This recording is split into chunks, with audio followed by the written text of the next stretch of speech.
has been the international reaction to the U.S. supported Israeli attack on an American ally, Qatar? Well, I think it's beginning to bite in the Middle East. I think the most important development is that the Saudis and the Pakistanis have just announced a security pact. As we all know, the Saudis have always depended very heavily on the United States for their security. And before October 7th, we were hoping to fashion an Abraham Accord with Saudi Arabia. It would really tie Saudi Arabia's security to the United States and to Israel in a profound way. But October 7th and what's happened since that has fundamentally changed that situation. The Saudis do not trust us hardly at all. And after the attack on Qatar and the fact that we supported the Israelis and apparently gave them the green light, the Saudis are looking elsewhere for their security. And as I said, what has happened is that they have reached a security agreement with the Pakistanis. And in fact, that security agreement says that an attack on one is considered an attack on both. And you want to remember that Pakistan has nuclear weapons. So the game is really beginning to play out in ways that are not favorable to the United States, for sure.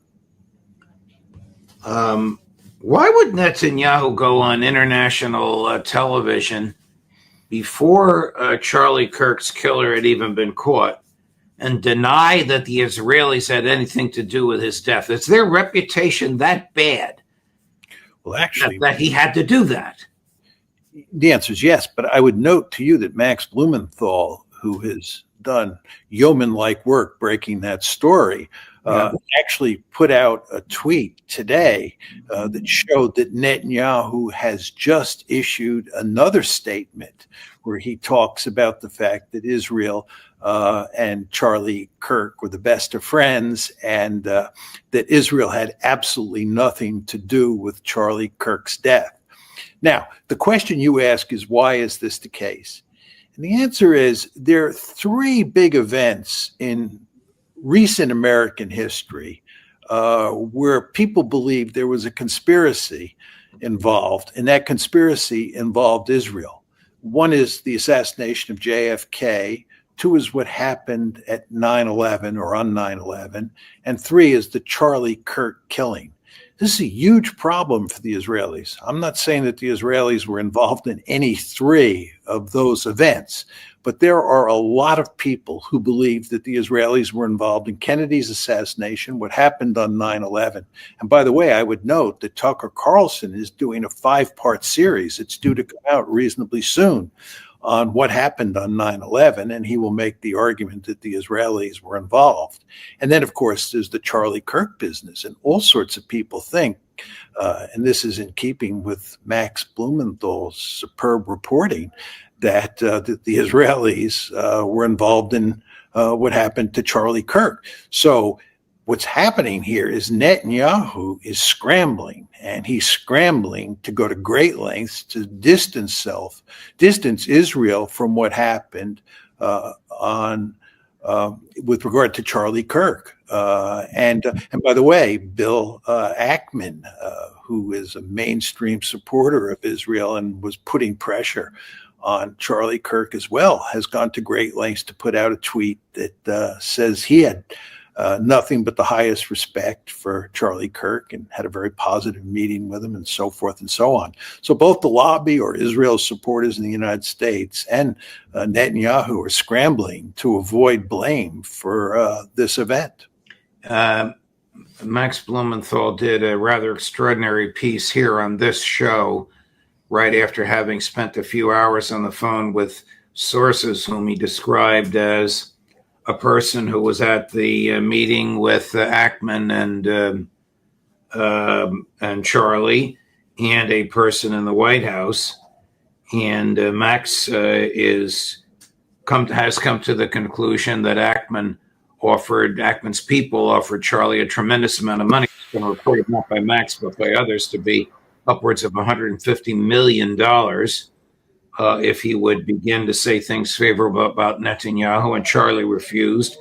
That's when Ackman and company invited him to Ackman's home on Long Island, and they began some sort of coercive pressure on him, and he refused that.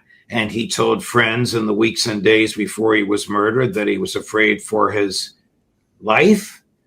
And he told friends and colleagues that he didn't trust Netanyahu. But here is Netanyahu saying what you just said. Now, there's a lot in here to unpack. It's not that long. It's only about a minute long. But he does say, you'll hear this, he, meaning Kirk, encouraged me to make the case directly to the American people about how vital Israel is to the U.S. national security. Hold your fire. Here's Netanyahu yesterday. Joseph Goebbels, the Nazi propaganda minister, said that the bigger the lie, the faster it will spread. Well, somebody has fabricated a monstrous big lie that Israel had something to do with Charlie Kirk's horrific murder. This is insane. It is false. It is outrageous. Charlie Kirk was a giant, a once-in-a-century talent who defended freedom, defended America, defended our common Judeo-Christian civilization. Charlie loved Israel. He loved the Jewish people. He told me so in a letter that he sent me just a few months ago. One of my greatest joys as a Christian, he said, is advocating for Israel and forming alliances with Jews to protect Judeo-Christian civilization. He encouraged me to make the case directly to the American people about how vital Israel is to U.S. national security. He told me, the Holy Land is so important to my life, it pains me to see support for Israel slip away. Now, if Charlie disagreed with a policy of mine or a decision here and there, not only did I not mind, I welcomed it. This is the essence of Charlie. This is the essence of a free country. It's exactly what Charlie stood for. And I knew that his suggestions always came from the heart, from his love for Israel and from his love for the Jewish people. A few weeks before his death, I spoke to Charlie. I invited him to visit Israel again. And sadly, that won't happen. Now some are peddling these disgusting rumors, perhaps out of obsession, perhaps with Qatari funding. What I do know is this: Charlie Kirk was a great man, and a great man deserves honor, not lies. Rest in peace, Charlie Kirk. Well, he references a letter that Kirk sent to him. Of course, he won't read the second part of the letter in which Kirk denounced what was happening in Gaza. But this sentence, he encouraged me to make the case directly to the American people about how vital Israel is to U.S. national security. Israel isn't vital to the U.S. national security. It's destructive of U.S. national security. Is that not so? Well, it's more than destructive of American national security.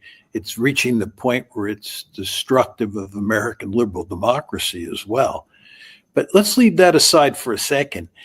The fact is that what was happening with Charlie Kirk, and it's very well documented, is that he was changing his mind in a fundamental way on Israel and Israel's role inside of the United States.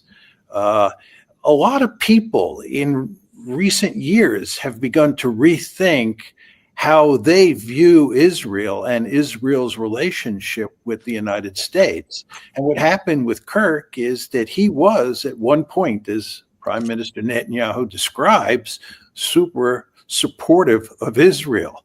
But he began to change his mind. And Max Blumenthal lays the story out again very clearly in his interview with you. And for anybody who hasn't seen that, they should watch it.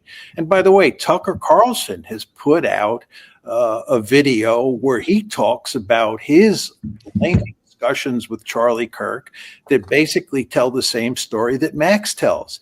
So it's quite clear that what was going on here is that Kirk had flipped on Israel and on Israel's relationship with the United States. So in a very important way, what's going on here is that Netanyahu is not telling the truth. Yes, what else is new? Yeah, that's right. But the problem is, I mean, there are two problems here. First of all, everybody, not everybody, but almost everybody believes that Netanyahu lies all the time. That's true in Israel as well as in the United States. So when he says he's telling the truth and others are lying, it's not an argument that's going to sell very well.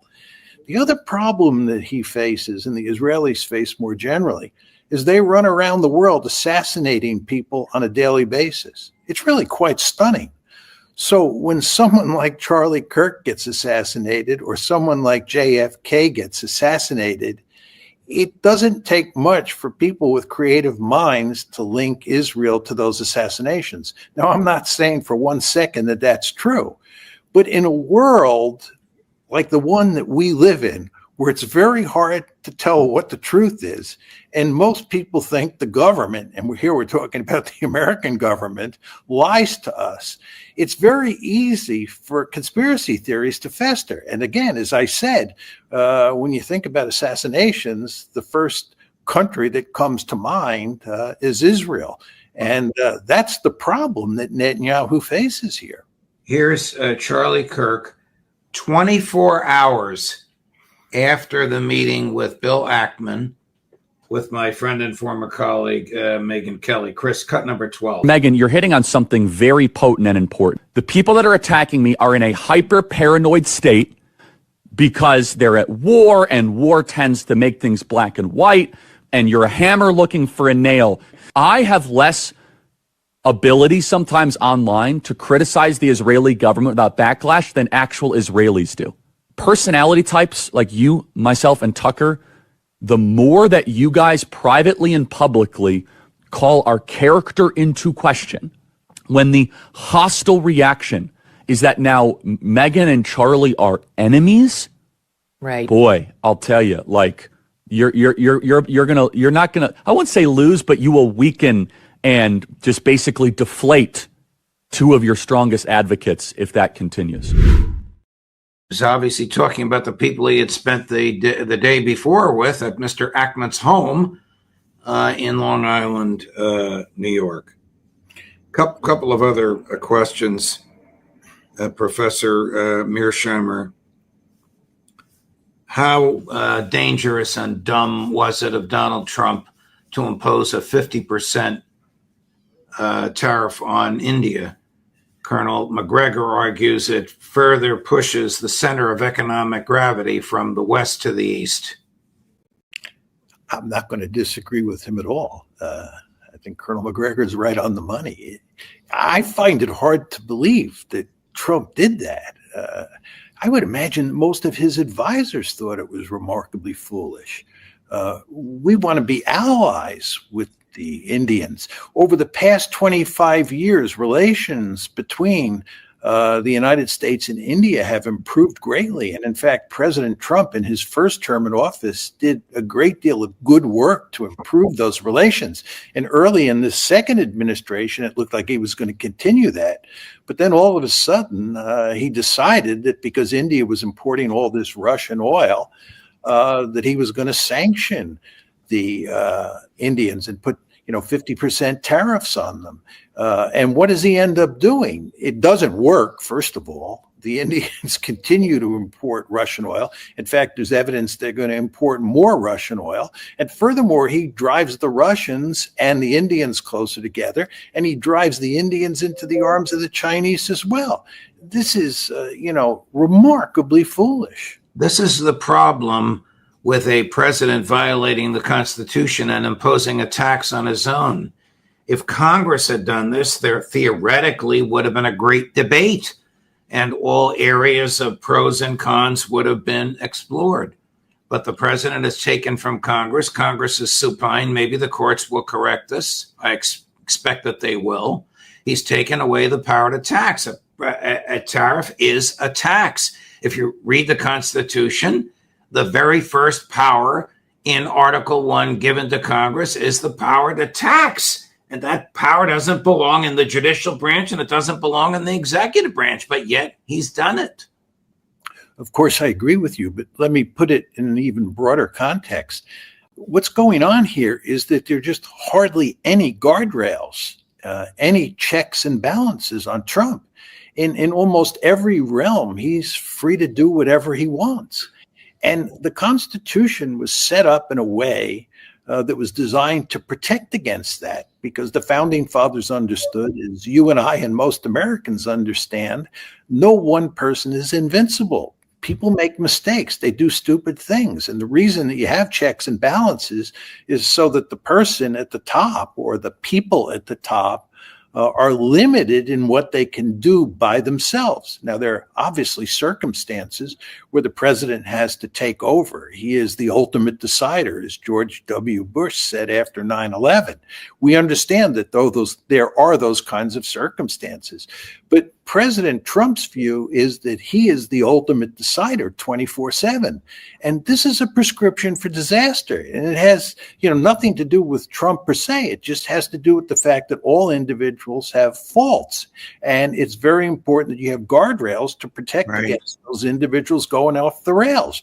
But we don't have those guardrails. So what happened with India is just one manifestation of this broader problem. Has the Anchorage, Alaska meeting between Presidents Trump and Putin in any measurable, palpable way moved the Ukraine war toward peace?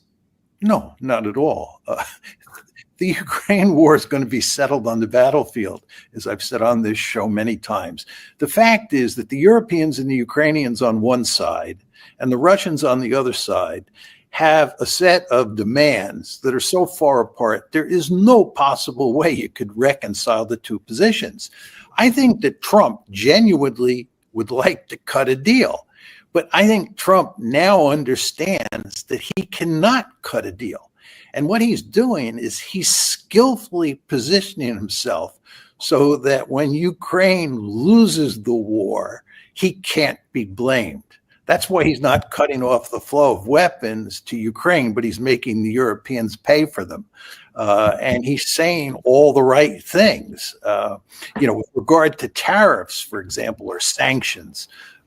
He's told the Europeans that he's in favor of sanctions, but he's not going to do anything until they do something on the sanctions front. And of course, they're not going to do anything on the sanctions front. So later, when Ukraine falls and people say you should have put sanctions on, he's going to be able to say, I wanted to put sanctions on, but the Europeans wouldn't do it. And it would be unfair to the United States for us alone to pay the price of putting sanctions on the Russians.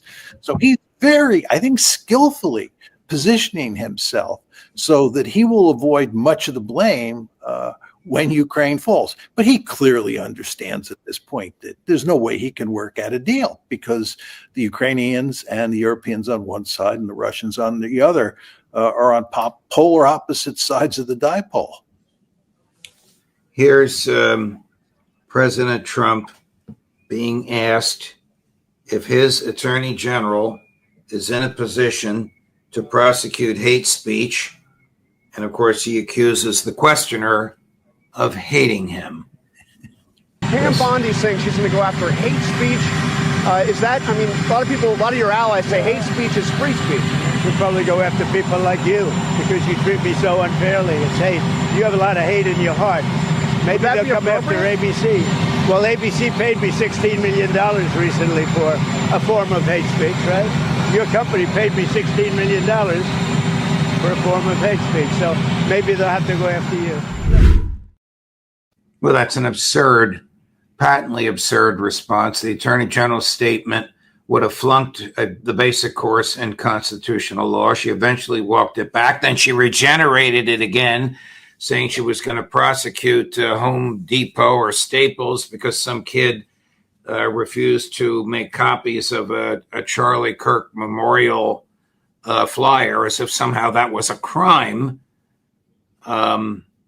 Again, this is an example of an executive branch out of control. In this case, it's a Department of Justice totally under the thumb of the president, not independent at all. The DOJ has always been quasi-independent because it must do what the law requires, whether the president wants that or not. Yes, exactly.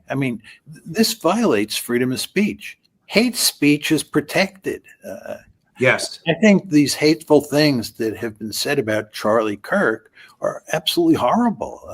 But they're protected. And it's just like, Nazis marching in Skokie when we were younger. Right. It's a hateful thing, but the Constitution is set up to protect that. I remember when I was younger, when I went to West Point, I would see people burning the American flag. That did not warm the cockles of my heart, as you can appreciate. But people are allowed to do that. That's what makes America great. A lot of people don't understand that anymore. But the idea that the President of the United States and some of his principal assistants think that freedom of speech is not that important and that they're free to label speech that they don't like as hate speech and then throw people in jail or do whatever is reprehensible. It's the hallmark of a totalitarian regime. If you can legally characterize your adversary's speech as hateful, prosecute and convict and incarcerate on that basis. Absolutely. I mean, this is a threat to liberal democracy. Well, the law is very, very clear. This isn't even a close call. The strongest case law in support of the protection of hate speech is the Westboro Baptist Church, a bunch of fanatics that used to say horrible, horrible things to people about to have abortions. And the one-liner in there says the whole purpose of the First Amendment is to protect the speech we hate, written by the most conservative member of the court, my classmate and former debate partner, Justice Samuel Alito. The United States of America is either a democracy or a republic or a blend of the two, a democratic republic. Do we still have a freely elected government, or is the republic and democracy just a mask for the government that the people can't control? Well, I think that our elections don't add up to very much at all. We don't have much say in who the candidates are. The moneyed interests in this country basically control who the candidates are. And the idea that the people have a significant influence on our government at this point in time is not a serious argument. And all you have to do is look at the Israel issue, right?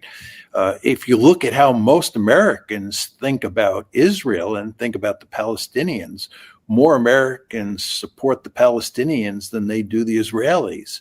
The number of Americans who think that Israel is committing genocide in Gaza is reported to be close to 50%, and it's well above 50% in the case of the Democratic Party. But if you look at how those two parties and how the government acts, you'd have no idea how the people actually think. We just don't have that much influence, certainly on foreign policy, but even on domestic policy. And by the way, this is why a lot of people voted for Donald Trump. Donald Trump promised that he was going to fix this situation. There are a huge number of Americans out there who think the government doesn't represent them.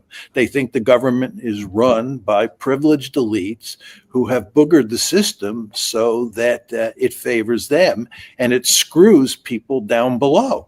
And Trump understood that very well. He has a very good nose, and he went out and appealed to those people and said that he was going to change things. Of course, he's not changed things, and we're in real trouble. But there are all sorts of other problems as well. We were just talking about the freedom of speech issue. I mean, is there a more important issue than freedom of speech? The protection against being searched or being violated all the time. Oh, look, the Supreme Court ruled this past week that the police can stop you in the streets and ask you for your papers. Yeah. Are you an American citizen, or do you have the legal right to be here? Now, before last week, you could say goodbye and walk away. Today, you have to respond to that. If that's not a direct, blatant failure on the part of the court to be consistent in its Fourth Amendment jurisprudence, I don't know what is. I agree with you completely. And in other words, we could go down a long list of. Oh, yes, we could. But the point is, American democracy is in danger of collapse, in large measure because of the iron grip that the donor class has on the levers of power in the Congress and the White House. I agree with that. I mean, all you have to do is look at what's happening with regard to universities, right? There's all this talk about anti-Semitism on campuses, and university presidents have foolishly played along with this and accepted the argument that there is anti-Semitism. There's not anti-Semitism. What there was protests, significant protests against Israel's genocide in Gaza. And the donor class, as you call it, the lobby, as I call it, went to great lengths to portray those protests against genocide as anti-Semitism. This is ludicrous. But the end result of that is it's freed up President Trump and it's freed up Congress to put their crosshairs on universities. And now they're in the process of wrecking universities. This is absolutely horrible. The United States depends on those universities. And furthermore, you don't want to threaten freedom of speech, whether it's at universities or in the country at large. But that's what's happening. And it's in large part because the Israelis and their supporters in the United States have a deep-seated interest in shutting down discourse about Israel and about the U.S.-Israeli relationship and about what the lobby is doing.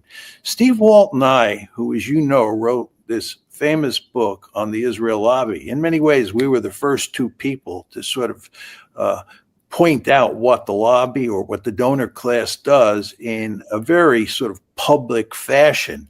But we understood very quickly that the lobby goes to enormous lengths to shut down any criticism of Israel immediately. And they will act in incredibly ruthless ways to do that. And that's what you're seeing now. You know, Tucker Carlson, when I was on his show, said he had never met any more vicious people than those in the Israel lobby. And of course, he's exactly right. And the reason they have to go to such great lengths to shut down discourse immediately is that if you ever had an open discourse on Israel and what Israel is doing, and you allowed people to speak freely, the United States would have a fundamentally different view of Israel, and it would have a fundamentally different policy toward Israel. The reason that we have this policy toward Israel that's so out of sync with public opinion as it's now changed is because of the power of the lobby. You take the power of the lobby away and it's a new ball game. Now, the problem here, just one more point on this, the problem is that as time goes by, it will be imperative for the lobby to continue to defend Israel because it is continuing to behave in a barbaric manner in Gaza and on the West Bank, and truth be told, all over the Middle East. So the lobby really has its work cut out for it. And the end result is it is doing all sorts of things to limit the discourse that threaten freedom of speech, that threaten liberal values. So in a very important way, Israel and its supporters here in the United States, most of whom are Jewish, right, are doing things that are not in the interests of Americans, and in particular are not in the interests of Jewish people. This is a completely crazy situation. And as bad as it is today, I hate to say this, I fear that it's only going to get worse. Wow. Professor Mearsheimer, thank you very much. It's hard to be cheerful with these things that we're talking about and these things that are discussing, and thank God we still have the freedom to articulate them. You are a model of intellectual fortitude and personal courage, and I thank you for it. I thank you for your time. I thank you for your friendship. All the best, Professor. We look forward to seeing you next week. I'm looking forward to it already. Thank you for your kind words, and I too am looking forward to it. Thank you. All the best.